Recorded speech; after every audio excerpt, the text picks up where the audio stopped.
یہ وضو کا طریقہ سن لیں ذرا ایک دفعہ. وضو تو سب کو ہی کرنا آتا ہے, لیکن جو صحیح پراپر سنت طریقہ ہے نا اس سے لوگ وضو نہیں کرتے. نماز کا طریقہ تو بڑا لمبا ہے, اب وہ تو پوری کر کے دکھانا پڑے گا نا, تو وہ پھر کسی اور وقت انشاءاللہ. وضو میں جو ہے نا لوگ کیا کرتے ہیں, تو کیا ہوا, وضو کا جو طریقہ ہے نا لوگ کیا کرتے ہیں عجیب, نارملی تو سب صحیح کر رہے ہوتے ہیں لیکن جو صحیح سنت طریقہ اس کو فالو نہیں کرتے. طریقہ یہ کہ آپ نے ہاتھ دھونے کے بعد بائیں ہاتھ سے نلکا کھولا, سیدھے ہاتھ میں کیا لیا, پانی لے کے نلکے کو فوراً کیا کر دیا, چلو میں پانی لے کے. لوگ سمجھتے ہیں نلکا کھولنا تو سنت ہے, بند کرنا سنت. ارے بولو نا یار, نہیں ہے. تو کلی تو سیدھے ہاتھ سے کرنی ہے نا, تو الٹے ہاتھ سے آپ کیا کر دیں گے, نلکا بند. کیونکہ نبی صلی اللہ علیہ وسلم جب لوٹے سے پانی نکالتے تھے تو چلو میں پانی لے کے لوٹے کو سیدھا کر دیتے تھے. یہ نہیں کرتے تھے کہ لوٹے سے لوٹا اسی کیفیت میں اور پانی بہتا چلا جا رہا ہے. تو آپ نے نلکے کو لیفٹ ہاتھ سے کھولا اور چلو میں پانی لیا اور فوراً نلکے کو کیا کر دیا, بہت زور سے بھی بند نہ کریں, اس کا واشر خراب ہو جاتا ہے, بس آرام سے بند کر دیا. کیونکہ وہمی ہوں گے نا, وہ یوں کر کے کرتے رہیں گے, نلکے توڑ دیتے ہیں کہ بھئی ایک قطرہ بھی ضائع ہو گیا تو قیامت کے دن کہیں جہنم میں نہ پھینک دیں ہمیں, اس لیے پورے کوئی نمی بھی نہ آئے, تو تھوڑا سا بند کر دیں, ایک آدھ قطرہ ٹپکنے سے کچھ نہیں ہوتا. یہ لیا آپ نے, منہ میں کلی کی, مسواک کی, مسواک نہیں ہے تو انگلی سے دانت صاف کیے, غرارہ بھی کیا اگر روزہ نہیں ہے, ٹھیک ہے. پھر نلکا کھولا, پھر بند کیا, پھر کلی, اس طرح. پھر نلکا کھول کے دائیں ہاتھ میں پانی لیا, ناک میں نرم حصے تک پانی پہنچا کے اچھی طرح ناک کو صاف. اور نلکا پہلے وہ ویسے ہی بند ہو چکا ہے, اب ناک کو اچھی طرح صاف کریں سامنے والے کا خیال کر کے. آئی بات سامنے, سامنے تو یہ نہیں ہوتا, وہ ہوتا ہے سامنے, اس کا زیادہ خیال کرنا پڑتا ہے کیونکہ بس زیادہ تفصیل میں نہیں جاتا ہوں. تو چھوٹی انگلی سے اچھی طرح ناک کو صاف کیا, اس کی رطوبتیں نکالی, ٹھیک ہے. پھر نلکا کھولا, دوبارہ پانی لیا, پھر اسی طرح ناک میں بولو بھائی ڈالا, اور نلکا اسی وقت جب چلو میں پانی بھر گیا نلکا اسی وقت کیا کر دیا. اللہ نے 2 ہاتھ اسی لیے دیے ہیں کہ اس سے نلکا بند کیا جائے اور اس سے کیا کیا جائے, کھولا جائے. تو پھر یوں کیا, پھر 3 دفعہ, 6 چلو پانی خرچ ہوا نا, چلو اس کو کہتے ہیں, 6 چلو پانی خرچ ہو گیا.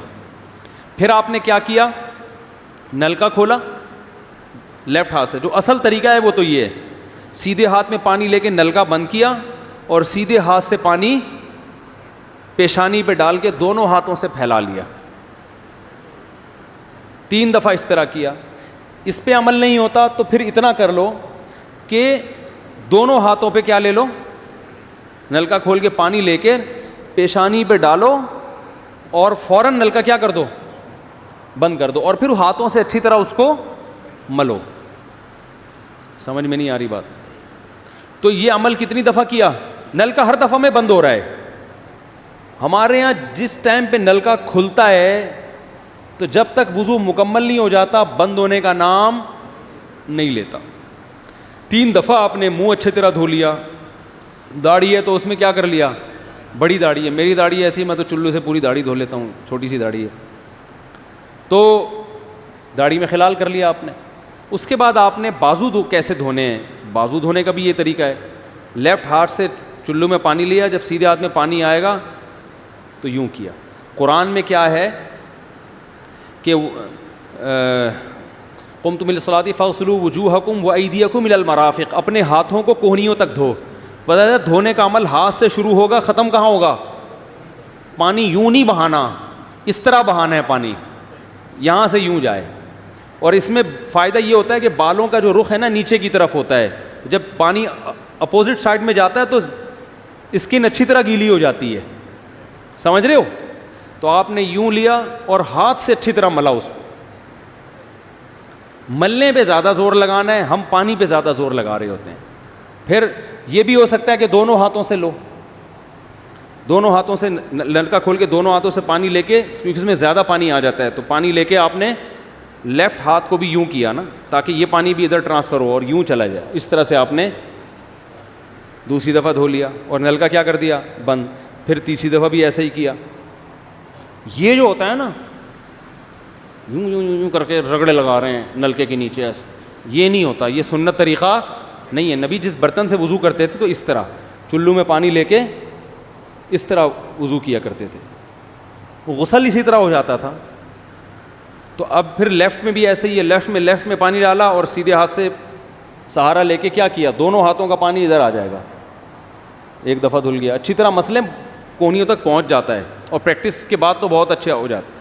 اس کے بعد آپ نے کیا کیا, سر کے بالوں کا مسح. سر کے بالوں میں جو یہ ہے, یہ طریقہ کچھ بھی نہیں ہے, کہیں بھی ثابت نہیں ہے. سیدھا سیدھا آپ نے ہاتھ گیلے کیے, پیچھے لے گئے. ایک حدیث میں صرف یہاں تک آتا ہے, ایک حدیث میں واپس لانا بھی. تو دونوں طریقے ہیں مسح کے, صرف پیچھے لے جاؤ یا پیچھے لے جا کے پورے سر پہ ایسے ہاتھ پھیر لیا, کیا ہو گیا سر کا مسح. پھر انگلیوں کا, وہ کانوں کا, الاذنان من الراس, حدیث میں آتا ہے کان کس میں سے ہیں, سر میں سے. کیا مطلب, اس کے لیے نیا پانی لینے کی ضرورت نہیں ہے. کان کا مسح کیا اور کانوں کی لو کا مسح کیا. گردن کا مسح بہت اختلاف ہے اس میں. احناف کے ہاں سنت, احناف بھی نہیں کہتے, افضل ہے, بہتر ہے. سنت کے لیے جتنی مضبوط دلیل ہونی چاہیے وہ گردن کے مسح پہ نہیں ہے, اس لیے احناف کا بھی فتویٰ یہی ہے کہ بہتر ہے, کر لو.